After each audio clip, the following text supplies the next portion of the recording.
Hello friends, આજે આપણે એક સંભારો બનાવીશું અને જો આ રીતે તમે સંભારો બનાવશો ને તો પછી શાકની પણ જરૂર નહીં પડે અને માત્ર 5 થી 7 મિનિટમાં જ આ સંભારો તૈયાર થઈ જાય છે અને એકદમ સરસ ટેસ્ટી બને છે। તો આ સંભારો બનાવવા અહીં મેં કાચા ટામેટાનો ઉપયોગ કર્યો છે। તો 4 મીડિયમ સાઇઝના કાચા ટામેટા લીધા છે। અત્યારે શિયાળામાં એકદમ ઇઝીલી કાચા ટામેટા મળી રહી છે અને સાથે જ 2 લાલ મરચાં લીધા છે। તો અત્યારે શિયાળામાં લાલ મરચાં પણ એકદમ સરસ આવતા હોય છે। જો તમને લાલ મરચાં ના મળે તો લીલા મરચાંમાંથી પણ સંભારો તૈયાર થઈ શકે છે। તો સૌથી પહેલાં ટામેટાને કટ કરીશું। તો તેને હાફ કટ કરીને ઉપરથી ડીટીયાનો ભાગ કાઢી આ રીતે ટામેટું ઊભું રાખીને મીડિયમ થિકનેસવાળી સ્લાઈસ કરીશું। તો બહુ જાડું પણ નહીં અને પાતળા પણ નહીં તેવા ટામેટાં કાપવાના છે।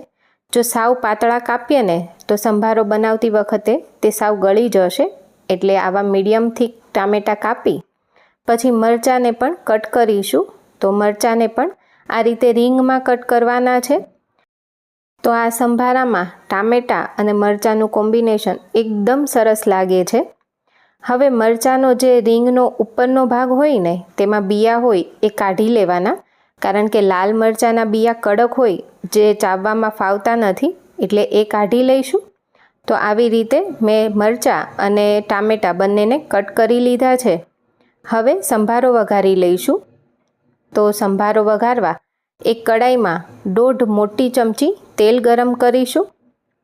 તેલને એકદમ સરસ ગરમ થવા દેવાનું। એ પછી તેમાં અડધી ચમચી રાઈ નાખીશું। રાઈને એકદમ વ્યવસ્થિત ફૂટવા દેવાની। જો રાઈમાં કચાશ રહે ને તો એ કડવી પણ લાગે અને સંભારાનો ટેસ્ટ પણ સારો નહીં આવે।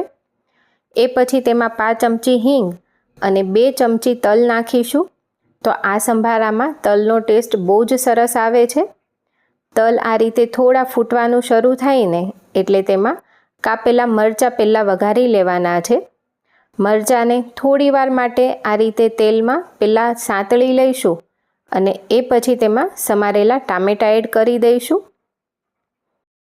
એ પછી તેમાં સ્વાદ પ્રમાણે મીઠું નાખીશું અને 5 ચમચી હળદર નાખી બધું મિક્સ કરીને સંભારાને કૂક કરવાનો છે। તો આ સંભારો માત્ર 5 થી 7 મિનિટમાં કૂક પણ થઈ જશે અને બહુ જ ટેસ્ટી લાગે છે। જો તમે ક્યારેય કાચા ટામેટાનો સંભારો ના બનાવ્યો હોય ને તો એકવાર જરૂરથી બનાવજો। આ રીતે ઢાંકીને સંભારો કૂક કરવાનો છે અને ઢાંકીને કૂક કરીએ ને એટલે વચ્ચે વચ્ચે 2 થી 3 મિનિટના સમયે ઢાંકણ ખોલી સંભારાને આ રીતે થોડો મિક્સ કરી લેવાનો અને ફરી ઢાંકીને કૂક કરીશું।